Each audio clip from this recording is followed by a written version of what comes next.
Hello, everyone, and thanks for joining me on this live. It's absolutely fantastic to have you here. And today I'm doing a whole YouTube live on counting your calories and macros. And do you know what? It's really one of the most frequently asked questions I get. I get a ton of messages and a ton of comments from you guys asking me what kind of calories you should be on, what should your macronutrients be on. And if you remember on YouTube, I actually did a survey. I did a poll to ask you what you wanted my next live to be, and it was on calories and macros. And I know it can be so confusing, can't it? So I'm going to get straight into it because there's a lot to get through. And I want you to have an opportunity at the end to ask questions. First of all, I'm going to talk about me because some of you might have not come across me before. My name's Melissa Neal, and my role on YouTube is really to help you guys understand about fitness and weight loss for women over 40. Why did I do that? I set up this channel in 2019 because I had a really difficult journey myself in terms of getting in shape. And one of the things I realized was actually there's just not enough information out there for women like us. And one of the things that people tell me is we're invisible. Many of the big corporate companies that deal with fitness and weight loss, they don't really cater for us, do they?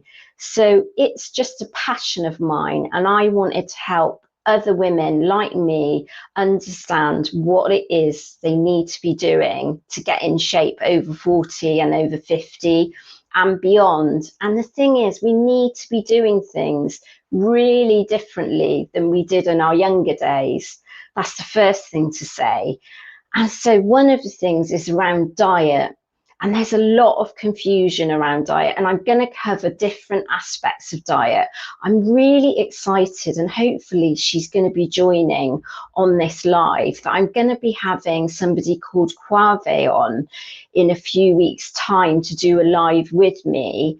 It's going to be handing it over to her, and she's going to be talking about eating for hormones.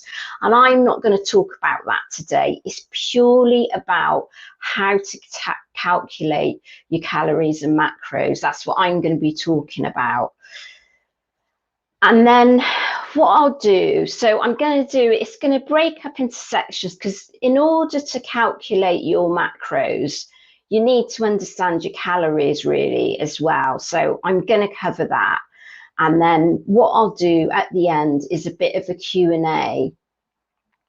And I would like to say at this point is there is actually a new feature that I've got here called Super Chats.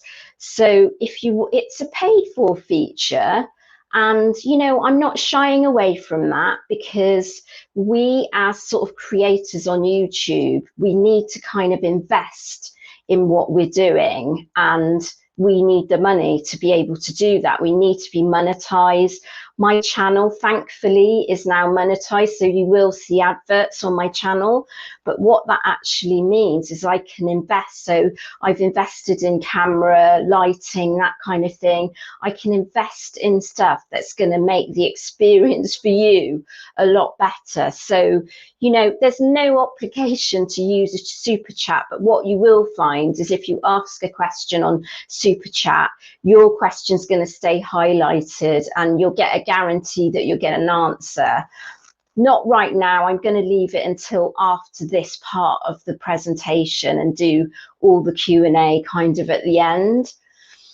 So the first thing to say about weight loss is, and this isn't the only thing that we need to be thinking about, but we do need to be in what's called a calorie deficit. And I know that's really a lot of jargon, isn't it? Because people sort of say, well, what is a calorie deficit? It's jargon that fitness and weight loss people use. But simply put, it just means you need to be expending more energy than you're putting in as food.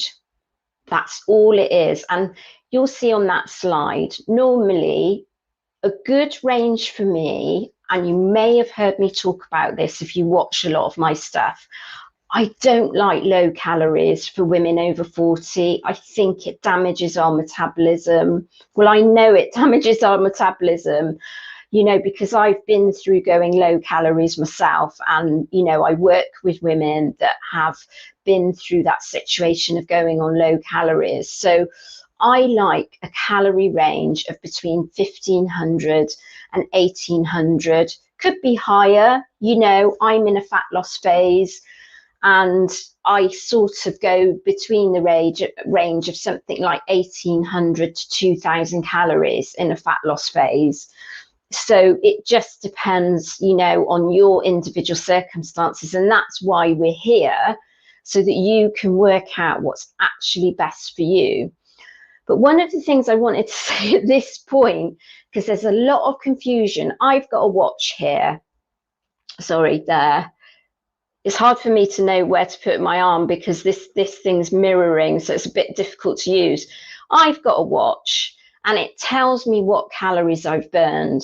But you know what? That is completely irrelevant and inaccurate. So never look at that. Just worry about the calories that you're putting in. Don't worry about what you're burning. Now, you know, when you go, and I'll run through this, when you go into one of these calorie calculators, you're going to need to identify whether you're sedentary or whether you're like me, very, very active, and that's going to make a difference. But after that, just forget about it. Forget about what it says on your watch. It's completely irrelevant.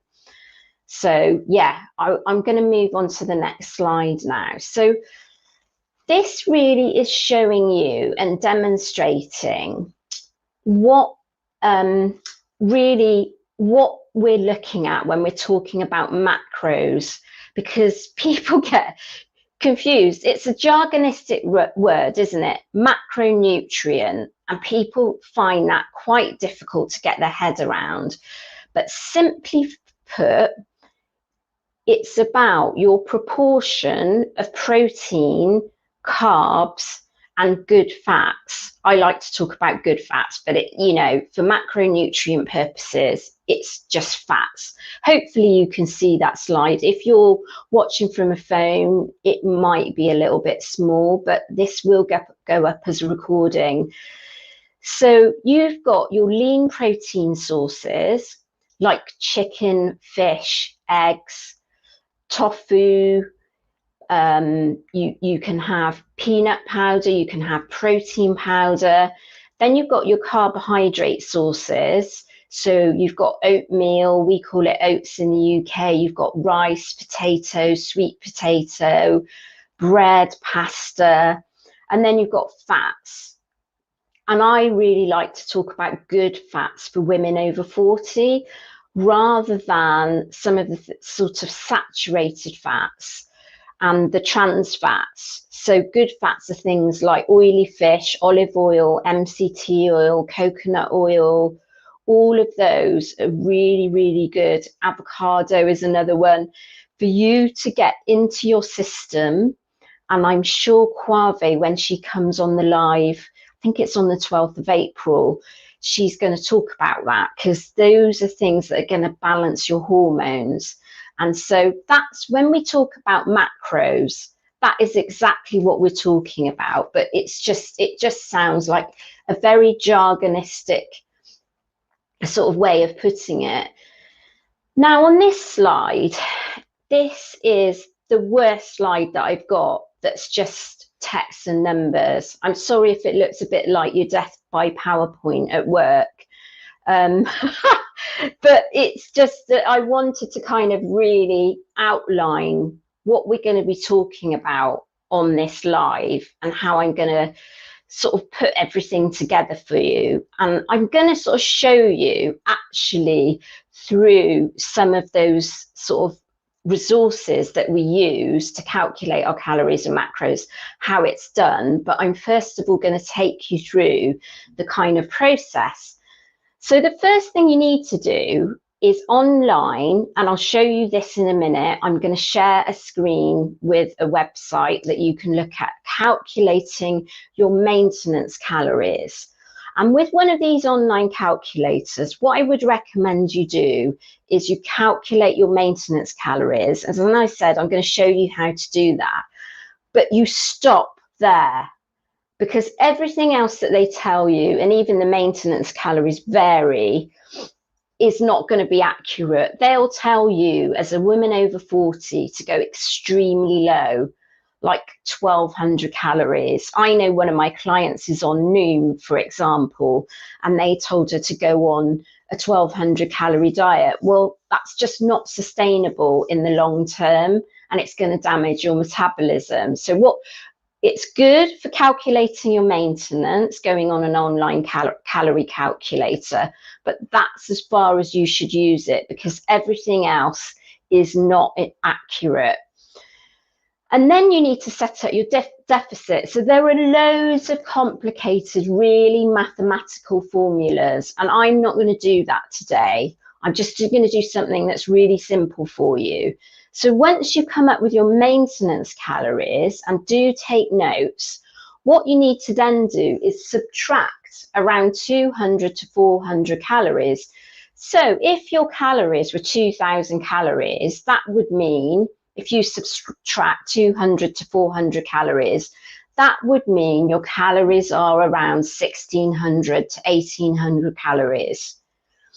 And I don't like to have a bigger deficit than that, because what you're going to do if you have a really big deficit is it's going to be hard to sustain it in the long term. You're going to damage your metabolism, and as women over 40 and 50, our metabolism is already quite bad. So, you know, that's only going to make it worse by going on a really big deficit. So I would say 200 to 300 is the sweet spot, because the sweet spot is to keep your calories up as high as possible while losing weight. That's what you want to do. So you're not hungry. You feel satisfied. I'm in a fat loss phase at the moment.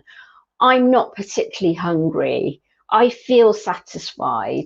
Somebody asked me the other day, do you have cheat meals on a TikTok? No, I don't feel the need to have cheat meals, because everything that I eat all week long is really satisfying. The last time I had a cheat meal was on Christmas Day.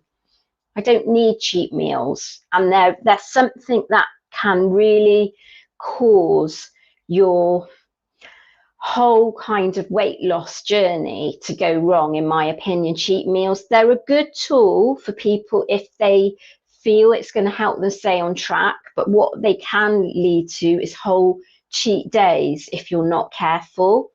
So I'm not a massive fan of them. You know, I am a coach. I coach weight loss women. I coach women around weight loss, and I do have a couple of clients that have cheat days, treat meals, we call them, because it helps them stay on track. But the thing is, you can't track a treat meal very easily. So yeah, it's something that I know I'll go against other kind of people in the fitness world. You just say, well, you can eat what you like as long as you're in a calorie deficit. But that's actually not the case for women over 40, because if we start eating loads of processed foods and sugars, you know, refined sugars, that's actually really bad for our hormones. So, you know, that is, I'm not a big fan of that. And then, so once you've got your number, so say that's like 1700 calories, you're going to go into something like MyFitnessPal, or I'm going to show you Chronometer, and I'll tell you why I prefer Chronometer, and plug in that number, and then you can start to actually then calculate your macros. So this is really where, this slide here is really where I want you to kind of focus on your macros, because I know lots of people say to me, well, give me percentages. And I am going to talk about percentages, but if your percentages, if you've got your percentages, but you're not having enough protein and you're not having enough carbohydrate, percentages don't work. And even if you live in the USA, you need to be kind of thinking in grams, weighing out your food in grams, and actually calculating all your macronutrients in grams. So I'll take you through this slide. So what I want you to do is have 0.5 to 1 gram. I would prefer 1 gram, to be quite honest. I think if we can take the protein high as possible, we're going to have much better results, because protein keeps you satiated. It's a fat burner because it takes a long time for your body to break down protein. And it's also really good for building muscle. And as you know, if you watch any of my stuff, I'm all for women over 40 building muscle. So protein is a really important component to that. So if you weigh 150 pounds, and I'm going to take you through a case study in a minute, you're going to need 150 grams of protein, aren't you? And that's about what I take in, actually. And I only weigh 125 pounds, but I take in a bit more than 1 gram. There's nothing wrong with taking it higher because of all the benefits that I've said. And by the way, my kidneys are absolutely fine. I've had my kidneys tested. I've been on this kind of diet probably about 2.5 years-ish now. And then the other thing, so once we've got 150 grams of protein for this lady. She's 150 pounds. So that's easy enough, isn't it? So we put that in to MyFitnessPal or Chronometer. That's what we want in terms of protein. Then we need to think about carbs. Now, I like to do carbs usually, if it's a weight loss phase, between 100 to 200 grams of carbs. You can go a little bit lower if it's on a non-strength training day. So if it's a rest day, you could go lower on your carbs.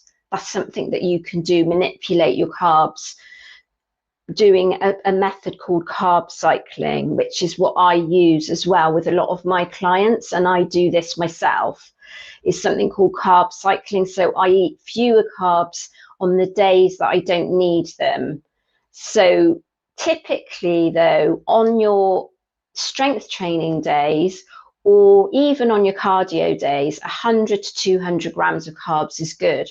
Why do we need carbs? We need carbs for things like brain function.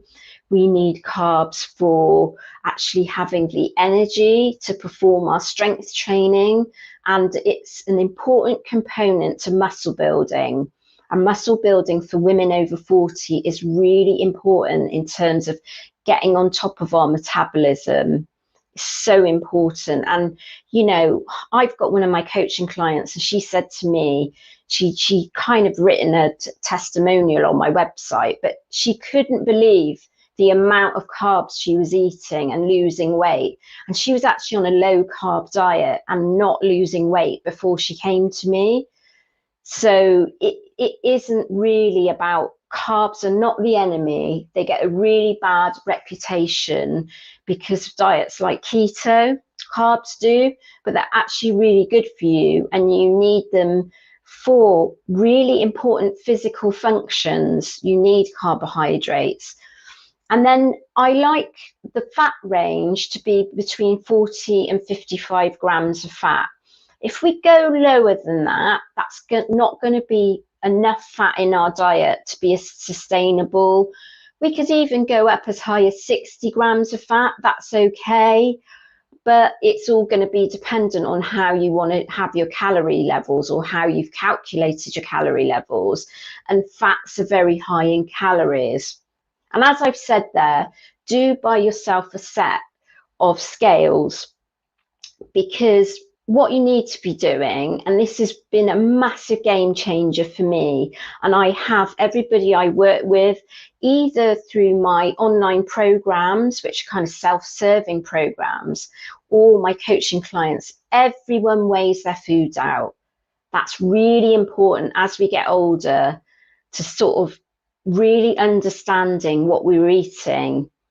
And maybe once you've got used to weighing it out and you understand what's what, you may not need to do it anymore. But I find I do, because what I'll do is I'll grossly underestimate what I'm eating otherwise. If I don't weigh my food out, you know, I know what 100 grams of chicken looks like, but when I go on vacation, I'll probably put 150 grams of chicken on my plate, because that's human nature, isn't it? We'll always give ourselves more than we think we're having, because that's kind of what we, oh, look, I promised I was going to not have a slide full of text like at work, and I've done it again. Anyway, you've got me and text. Is that okay? So this is my case study of a lady who, she's 49 years old. She weighs 150 pounds and she's 5'3". And she's very active because she's taken up my, you know, my recommendation of doing strength training. She's doing high intensity interval training. So she's doing everything right. And her goal is for fat loss. Importantly, I haven't said weight loss. I've said fat loss, because there's a big difference. And if you want to ask me a question about that, do by all means, you know, ask me a question. I'll try and answer at the end. But yeah, there's a difference between weight loss and fat loss. And her maintenance calories are 2,000 calories approximately. So what I would recommend she does is have a deficit of 300 calories. So she's going to be on 1,700 calories. And if you've got if any of you are on my program, that probably looks familiar, doesn't it? A 1,700 calorie for weight loss, give or take. You might need to take it a little bit down. In my case, my weight loss calories are in 1,800 up to 2,000 calories. So it's you know, there'll be slight differences for different people depending on what your goals are, what your metabolism like now, because even probably a year and a half ago, I couldn't be eating 2,000 calories and losing weight, or losing fat, sorry. But I can now, because my metabolism has changed, because I've got a lot more muscle on me. So, you know, your metabolism is changing all the time. So I have given you some percentages, even though I don't agree with you. So, you know, that 35% of, sorry, I didn't put it in there, protein and carbs, and then 30% of fat would be a really good percentage split. If you're on my fitness pal and you think, oh, I want the percentages, but what I've done is I've broken it down underneath, and I've said, well, we've agreed, haven't we? She needs 150 grams of protein. I'm going to give her 150 grams of carbs, because she hasn't been on a diet before. So I'd like to keep her carbs at a reasonable level, but still let her have some fat loss. And she'll probably eat her carbs around her strength training, before and after her strength training. Most of her carbs will be focused there, because that's going to give you better metabolism. And she, you know, I'm giving her 55 grams of fat. So that's kind of like a case study. Now, just to point out, because I know some of you watching this will think, well, I'm 170 pounds or I'm 200 pounds. Do I need to eat 200 grams of protein? No, because you don't need that much protein if you're over 170 pounds. So if you're over 170 pounds, calculate your protein by your goal body weight. So, you know, if your goal body weight's like you're 200 pounds and you think, well, my goal body weight at the moment, I want to lose, I don't know, 50 pounds or 60 pounds. My goal body weight is 140 pounds, then have 140 grams of protein. So I hope that was clear. I should have pointed that out before. So we're not going to go over to Q&A now. I'll just close that down. And I'm going to open up just an example now. I'm going to take you through how you might do this online. So you'll probably be going on your phone, won't you? But you know, you could be doing it on your computer. I tend to do it on my computer because I like to see everything in a large scale. So I'm just going to share screen, and hopefully I've got this right, because I'm not the brilliantest person on IT. So let's just see whether that's working. I'm not sure that it is. At the moment, I got this to work earlier on and it's not playing ball, which is slightly annoying. We'll just try that and see if I can get it to work. It might not. No, it's not gonna. I do apologize. I got this to work earlier on. Let me just see if I can try a slightly different method.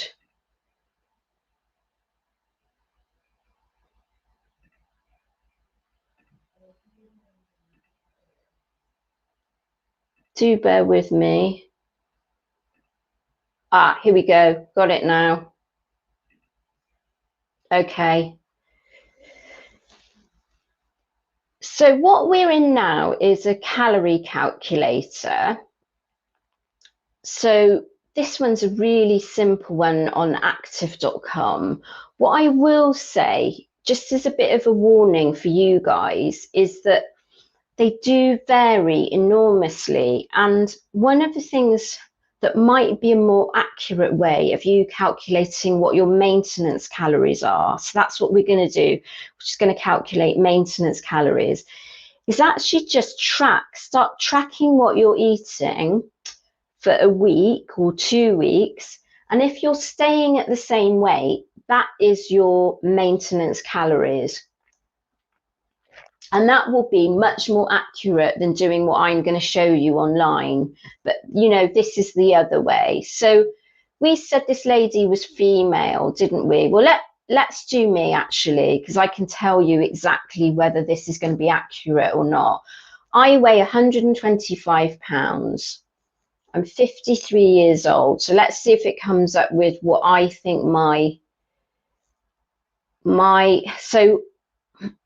maintenance is probably about 2,100, something like that, 2,100. Oh, yeah, so that one was right. They usually really grossly underestimate how many calories you need. So there is a word of warning there. So yeah, so that's what you do. So you've got your calories there. And then what I'll do is I'll just stop sharing screen and then start sharing screen and just take you through. I like to use Chronometer rather than MyFitnessPal. Why? Because Chronometer is more accurate, because what happens with MyFitnessPal and Chronometer as sort of, you know, trackers, and they're great, aren't they? Because they're free, they're online, you can have them on your phone. So they do an enormously good job, but what they rely on is people inputting the information. So scanning something in, they've gone to the supermarket, bought something, they put it into MyFitnessPal, and then they share those macronutrient content. And they're just relying on people doing it for them. And with Chronometer, they actually check it, and MyFitnessPal don't. So that's a big problem. So probably not so much a problem with fresh food, with stuff, you know, like chicken and fish and vegetables, but a big problem with anything that's been pre-prepared. So I'm just going to now see if I can work the technology a bit better than I did before and just show you Chronometer. So going back to our lady, we had a case study, didn't we, of a lady. She's 150 pounds, and we've come up. So you can put these values into Chronometer. So if I take you through, that's the top of the website here, and there's settings. You go to settings and then you put in your targets, which is very similar to MyFitnessPal. You do the same with MyFitnessPal. You can either put it in as ratios, percentages, or you can put the numbers. As I said, I prefer to do it in grams. It's more accurate. You know exactly what you're consuming when you're talking about grams, but you're not really understanding what you're consuming when you're talking about percentages. So that's what I do as a coach for me and my clients as well. I don't do anything in percentages. I do it in grams. So once you've got that established, so we established she's going to have 150 grams of protein, she's going to have 150 grams of carbs and around 50 grams of fat. Now, that's give or take, because you're never going to get it absolutely on the nail. You'd be there all day for hours and hours. So now we're going to go into a diary, and I've started to kind of list out some food. Hopefully you can see that there. It's very, very small, isn't it? So I'm just wondering if I can take you to the full screen. There we go. So you can, that's better, isn't it? If you can see it on the full screen. And what I've done here is I've started to, now the only drawback with Chronometer as opposed to MyFitnessPal is it breaks it down into meals and then snacks, doesn't it, when you plug your food in, whereas this is just one big long list. But I like to use Chronometer because I use it on a computer, not a phone, and I find it's just really clear what I'm doing. So if I'll take out a couple of things and then add them back in, and then you can see, I'll just delete a couple of things so you can see what we're doing. The top three things so I can remember what they are. So what you can see here, and again, we're ignoring calories burned. We don't care about that. What we care about is we've got an allowance here in yellow of 1,700, but we've only put in 1,300. And then underneath, we've got our protein. So you can see in green on the right-hand side, it says 150 grams. That's the allowance. And then carbs is 150 grams. And then in red, that's the fats. And the allowance is 50 grams. And we've used 43 of those 50 grams in fats. So we want to start adding the rest of, this is what this person's meal of the day looks like. And I'm just going to add in some food so you can see how it's done. So I want to add in, they're going to have some chicken breast for dinner, say. Let's just put that in, and we want skinless. You can either do it in this section, or you can actually look at brands as well. It's got all the brands listed, but I'm just going to go for the plain common or garden chicken breast, and we're going to have 100 grams because that's like a nice lot of protein in there. For 100 grams of chicken, it's going to give us, sorry, it's doing something funny. That's always the way, isn't it, when you're trying to do something online and then showing people. So we've added that in, and that's right at the bottom there. And you can see it's 173 grams, sorry, 173 calories. And if I click on, yes, it's going to show me exactly what the macronutrient content is. So there's 30 grams of protein. There's actually no carbs in chicken and 4.5 grams of fat. So it's always good to know when you start to, I generally know what the protein content is. I try to kind of keep that in my head for certain things, because then when you're trying to work out your calories and macros and you start to know chicken breast has this amount of protein, it's going to make it much easier for you to sort of plan your meals out once you start to understand how much protein is in a certain weight. And I think chicken breast, sorry, I think 100 grams of chicken breast would be 3.5 ounces. So I'm now going to go ahead and add sweet potato, because we want her to have some carbs, and sweet potato are pretty good because they're non-inflammatory you can have quite a good amount of sweet potato.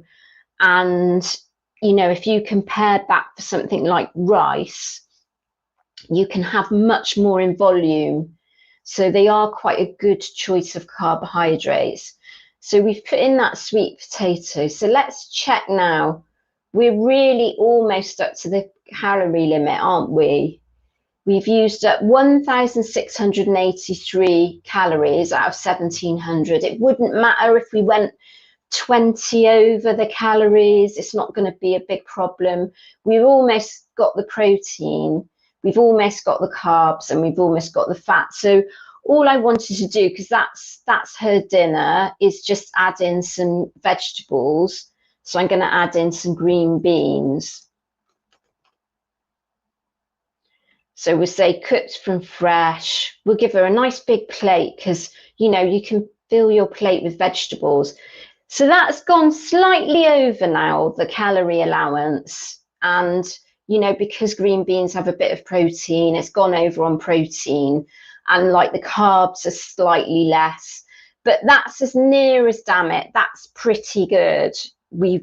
She's used up, so she's got all that food there, and it's quite good. Then once you've calculated it, you can actually turn it into a meal plan.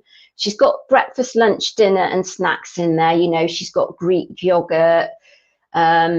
She's got some oatmeal. She's got some rice cakes.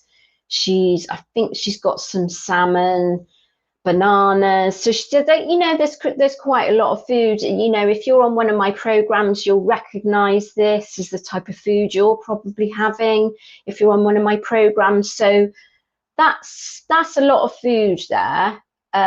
She's not going to be going hungry. It's really sticking to those calories and macros. And what I would say is it's quite a good idea just to eat the same or similar food most of the time, because, you know, you can see that that's quite complicated to put that together, isn't it? It's really quite complicated. So if we can just keep eating similar sorts of food, you know, with the salmon, you could exchange it for another oily fish. It's not going to be much different in macronutrient content. You know, if you're plant-based, it's going to be your different protein sources. It's going to be tofu. It's going to be beans. It's going to be sort of soya mince, that kind of thing. Quinoa, which has got carbs and carbohydrates and protein in it. So you'll have it will look slightly different for a plant-based person. You know, I do put together plant-based meal plans as well, and they're slightly different because plant-based proteins tend to have more fats and carbohydrates than things like chicken. But, you know, you can sort of start to get a feel for what is what when you plug it into something like Chronometer or MyFitnessPal. You start to get to understand what the macronutrient content of certain foods are, and also what calories certain foods are. And that's really helpful. It's really going to help you understand kind of what your nutrition is and how you're feeding your body, and whether you're feeding your body with the right foods. So I've kind of come to the end of explaining calories and macros. I hope that sort of did it for you. I'm now going to kind of run through and see what questions I've got, because I haven't looked at the questions. I can't do more than one thing at a time because I'm 53. I'm going through the menopause. So I tend to not look at the questions until the end, because if I don't, I'll lose my train of thought. So I'm going to just probably, you know, say hello to everyone, first of all, from all over the world. I know a lot of you watch me in the USA. I think 70% of you in the USA, and to only 10% of my, you know, home country actually watch my YouTube channel, because I know I can see all the stats. I am 62, Tanya says. Hello, Tanya. This is a good question. I'm going to show it up here. I'm really pleased with this feature. So Tanya says, I'm 62. Will this work for me? Absolutely, it will. And, you know, one of the things I'm sort of quite passionate about is this. The stuff that I talk about is for women in their 40s, 50s, 60s, and beyond. So, you know, I'm 53. You know, I'm going to be 54 actually this week. So, you know, I'm moving into that kind of new age category when you get above 55, really, isn't it? You're moving into another age category, and I'm really passionate that this stuff's for everyone over a certain age, and it does work, because the thing is, once you get into your 60s, you've been through the menopause, but the stuff that I'm talking about is all, it applies to when you're coming up to the menopause, during the menopause, and then post the menopause. So Alicia says, does that depend on your weight? So I think that was the protein. Perhaps you can clarify. Right, let's have a look at this question here. This is a really good question. Tracy Ann says, low calories have definitely damaged my metabolism. How do I fix this? This is really good, because this is so common. And the thing about metabolism goes up and down, and you can change it. And I've changed it, and I work with women that change it. So what you need to do is, if you're on low calories and high cardio, perhaps, it's the same principle really. If you've been doing like way too much cardio, is not to suddenly take your foot off the gas, the foot off the accelerator, and just think, oh, I'm going to jump up to, you know, 2,000 calories or something like that, and then I'm going to stop tomorrow and never do any cardio. What you need to do is actually taper it. So with your calories, what I would recommend you do, Tracy Ann, and I know you're a very good subscriber. You know, I know you. I feel like I know you quite well, Tracy Ann, because I know you've been with me from very early days, haven't you? Sort of watching my channel. So I do appreciate people like you. But what happens is, with low calories, what we can do is we can actually increase them by, say, 50. So try 50 per week. You could even try 100 per week. Now, how do I know this? Well, when I go in for bikini shows, we do something when we come out of the show, because we've actually spoiled our metabolism a little bit by going on low calories, not extremely low. Mine were only as low as 1,600 calories just before a show. However, I was doing more cardio than I would recommend for you guys just before a show. And so my metabolism has been so damaged. And what you need to do is just slowly, gradually increase your calories, get that strength training in, because the strength training is really going to help boost your metabolism. And, you know, if you are doing too much cardio, reduce it by 5 minutes. So if you're going out for hour-long runs, which I don't recommend you do, you know, reduce them to 30 minutes. Actually take 5 minutes off each time, and then your body has a chance to adjust to it. So I hope that helps. So it's just with calories, just gradually reducing them. And I know, just looking down here, I know somebody, Beth, I'm just going to show Beth, because Beth, thank you very much, Beth, for your super chat. So let's have a look what your question is. Beth's just given me a super chat, which is just absolutely fantastic. I'm trying out this new feature. Thank you, Beth. Where, you know, it's kind of a way of being monetized, but it means that my channel for you guys is sustainable in the long term if I kind of get paid, because I need to buy equipment, I need to do stuff to improve the channel, which I've done quite a lot of recently. So I really appreciate it if I can kind of, you know, generate some revenue. So Beth says, when you start to lose weight, say first 5 pounds, do you then recalculate the maintenance? No, you don't need to do that, Beth. But what you might find, so you just keep that, because I know what you're saying, your maintenance may have changed, but that's only really a rough guide. So stick on what you know as your maintenance for the next 6 to 12 months. And then but what you might need to do as you gradually go into a fat loss phase, and there are two kind of methods, or 2 or 3 methods that we can use, you might find that things start to stall. So a lot of people find they first go on a fat loss phase, and because they haven't counted calories and macros before, they actually see a really big shift quite early on, you know, losing quite a significant amount of sort of body fat. And then what can happen, you've probably all heard of this, is it can plateau. So what do we do when we plateau? Well, there's a few different methods. We can take our calories a bit lower, but I wouldn't take them too much lower. Just maybe adjust them by 50 to 100 calories, a bit lower. That's what we can do. Or you can increase your cardio, as long as you're not doing a ton of cardio, or put some cardio in if you're not. It's one of the reasons why I don't recommend doing too much cardio, because then you might be doing, say you're doing 15 minutes of high intensity interval training, you could increase that by 5 minutes to 20 minutes. And that's still in a sort of manageable, that's a manageable amount of cardio, isn't it?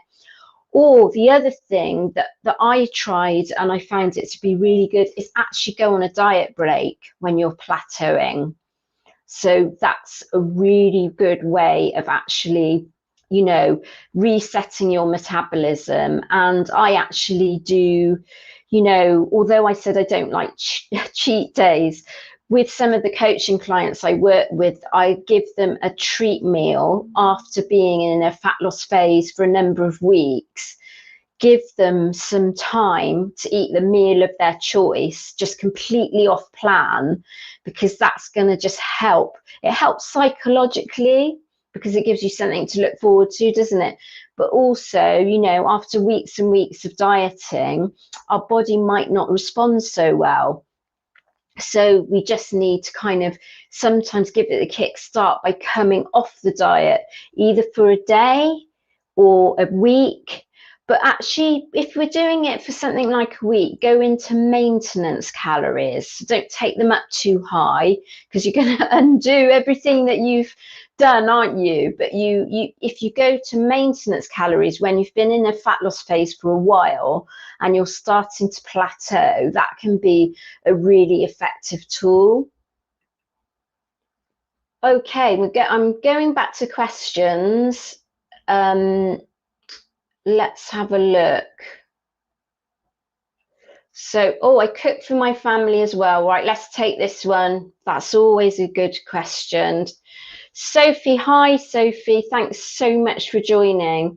Sophie says, I cook for my family as well, so I tend to cook one meal, then share it out. So weighing out is difficult. So what I would recommend you do, Sophie, I have exactly the same problem. So I've just actually prepared a meal for my family to eat when I come off this live, which is about 10 minutes, because they'll be starving. So, but I have my food prepared in advance. So that's what I do. I meal prep. I have got a video on meal prep, but I'm going to be doing another one really soon, because I know that this is something that people sort of, you know, find a little bit difficult to understand meal prep. So I'm going to be doing a video on meal prep, kind of what I eat in a day meal prep. But that's how I work, is I don't really do anything else but meal prep. So when I prepare my meals, I do them all up in bulk, because I have to cook for my family. It's a really fantastic tool for actually staying on track with weight loss, because you're less likely to go off track if you've got all your meals prepared, you've got them in Tupperware boxes, or sometimes I just have a load of cooked protein, cooked carb sources, and then cooked vegetables all ready to go that were in the fridge because I work from home. But when I was going out to work, I prepared meals into individual boxes. So, you know, that's just personal choice, but everything is prepared ahead. So my meal is going to be different from my kids this evening. So I've got it all prepared up in advance so that I can just eat it. And that means I'm not having to kind of scratch around thinking, well, what do I cook? And having to cook 2 meals. And if you meal prep, it saves you time in the long run. It really does. It saves time and it saves money as well. So let's have a look through. I'm just going to scroll through and answer questions. Oh, here's another one. I might not get to all the questions because we've got about 10 more minutes. So Gia Margerol, what do you think about body pump and strength training sorry. I'm not a big fan. It doesn't work because really body pump is more like HIIT, high intensity interval training. So, you know, with the strength training that I like women to do over 40, the sort of quite hardcore strength training, you know, lifting heavy, which I know we've got to use the equipment that we've got at home a lot of the time. So we can't go massively heavy like we can in the gym, but we can use all sorts of techniques that achieve progressive overload. So that might mean slowing the movement down. It can be taking a heavier weight, adding a resistance band in, adding a glute band into squats, that kind of thing, because we need to be constantly putting our muscles under more and more pressure to actually build strength. And I think body pump is great for young women, but it's not a good tool for older women. Oh, look, so I've had a very nice comment. YS Sharif, you are a great asset and resource to women over 50 and beyond. Thank you. Well, thank you very much. I appreciate it. And I'm just going to go to the next one from Kathy McDowell, who I recognise as one of my regulars. Hi, Kathy. Really lovely that you could join. Do you work out every day, 3 times a week? Personally, if you mean me, no, I don't work out every day. I'd like to work out every day, but it's really important to get rest days in, and especially when you're older.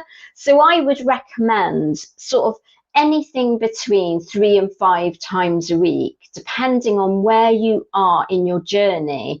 Because if you're just coming back to exercise, 5 times a week might be too much if you're going from a point of 0.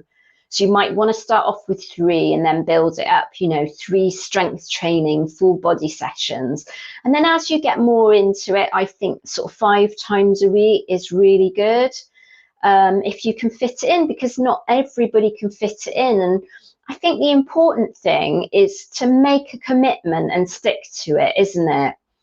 So if you can fit in, if you think, 4 times a week for me, that's what I know I can commit to and I can stick to over time, over the next 6 months, over the year, that's better than saying, I'm going to do 6 times a week and then dropping off after a few weeks because it's all too much.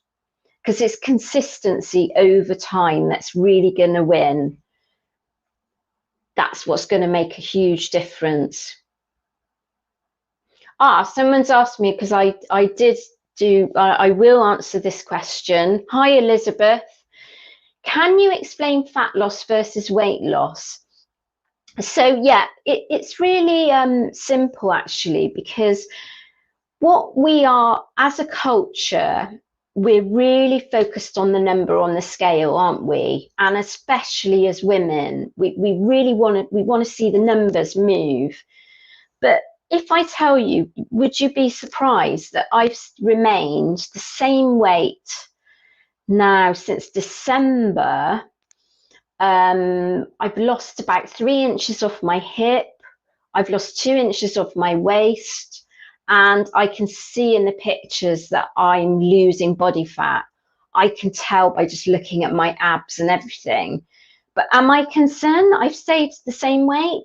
Well, no, because I'm used to it now. I'm used to that's how it is. And particularly if you're not very heavy to start off with, but you're looking to kind of, you know, reduce your belly fat and sort of get rid of this overall fat on your body, you really shouldn't be afraid of, you know, the scale, or too concerned of the scale and what you weigh on the scale. And in fact, if you go through a body recomposition, so if I compare what I was last year, I'm about 125 pounds. I think I was about 122 pounds this time last year, because I've put on muscle.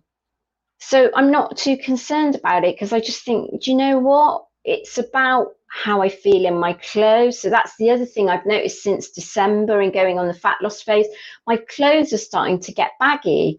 I can feel things are looser. I'm being able to get into like a different set of clothes than I would before. It's those sort of indications are much more important than scale weight. And scale weight, as we get older in particular, there can be a lot of reasons where scale weight fluctuates. I know personally, I tend to have a lot of water weight at certain times of the month because I'm still getting a menstrual cycle.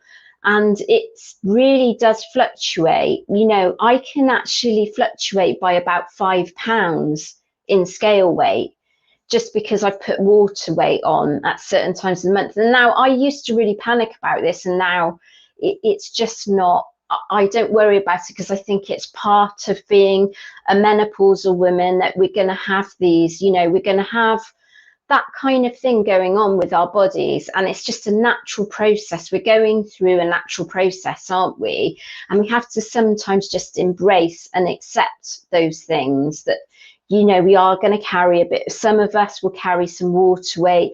We get bloating because of food. If we weigh ourselves straight after drinking something, we're going to weigh more. If we've just been to the toilet, we'll weigh less. So there's kind of loads of things why the scale weight can go up and down, but measurements are more, and photographs are really important. And oh, hi, Denise. Hi. Denise is one of my clients. Thank you for joining. And she's sort of, I've been working with Denise on a sort of body recomposition, and I didn't know you were an Aries too. So am I. So your birthday's really soon as well.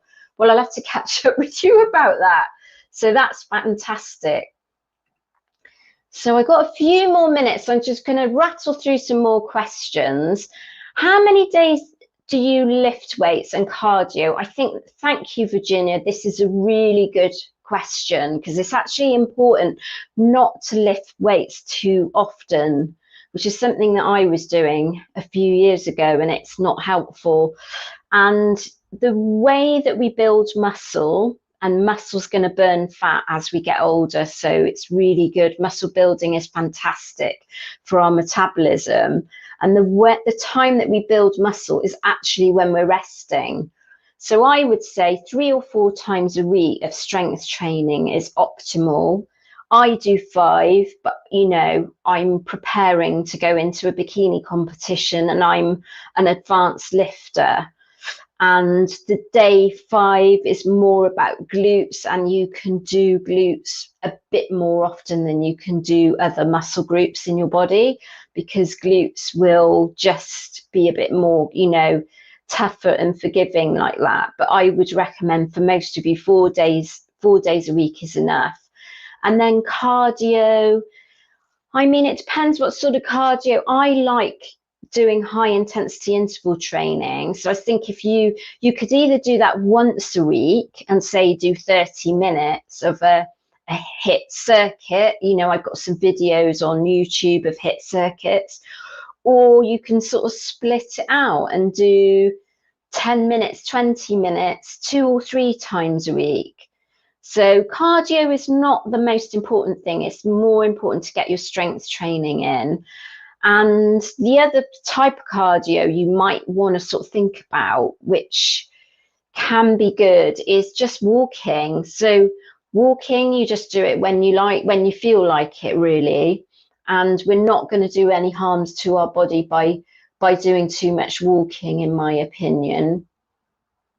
Oh, we got another Aries. Teapot says I'm another Aries. Right, I can just answer one more question because it's time for me to sign off and get my kids' dinner ready. So Lady Aiko says, I'm 47 and 164 pounds. How long will it take to put on muscle? I'm 5'8". Well, this is the sort of, they used to call it the $64,000 question. So I said, well, you're all my age, you remember the $64,000 question. It's different for everybody. Nobody is the same. But if you're new to strength training, you should find it easy, or coming back from a long time off, you should see progress more quickly than somebody like me. So you might start to see small changes in a matter of weeks, and 3 or 4 weeks, something like that, small changes. Other people would start to notice kind of in 6 to 8 weeks. And to see something a bit more significant, I would say 12 weeks, with muscle building. So, it's something that you do when you take up strength training. It's something that you need to consider as a lifestyle, rather than, I want to quickly gain some muscle and I want to look like a fitness model. It just doesn't work like that. And it doesn't matter what body weight you are, but obviously the less body fat you've got on you, the more your muscle's going to show through. That's kind of how it works. But you're not going to put on more muscle just because you've got less body weight on you. So if you're heavier, you can put on the same kind of muscle that somebody that's lighter can, but their muscle's just going to show through more because they've got less body fat on them. And yeah, so it's really a lifestyle commitment, strength training, and it's something that you really maybe need to sort of consider giving yourself a year to really get to where you want to be with that overall look. That's my opinion. 6 months to a year. It's not something that's like an overnight success. I've been doing this for 5 years.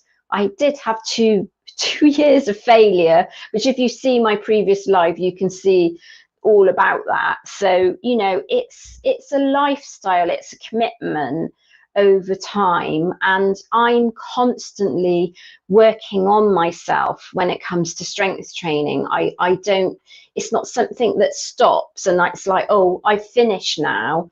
There are always things that I want to change and get better at, whether it's I want to be able to achieve a particular exercise like a pull-up, or it's I spent 6 months of last year working really hard to grow my glutes. So it's just, it's something that it's just part of your life, really. And if you can see it like that, then you'll probably find it, much more satisfying. So that's the end of today's live. I'm really, really chuffed that you've all joined. And, if you've come kind of halfway through, please do watch back, because, it's going to be up there for weeks to come. And I hope that managed to answer most of your sort of questions, kind of queries, everything around calories and macros. Hopefully that explained it, and you have a bit of a clearer idea now at the end of this live about what that all means and how you can start to get that right in your own meal planning. So thank you very much.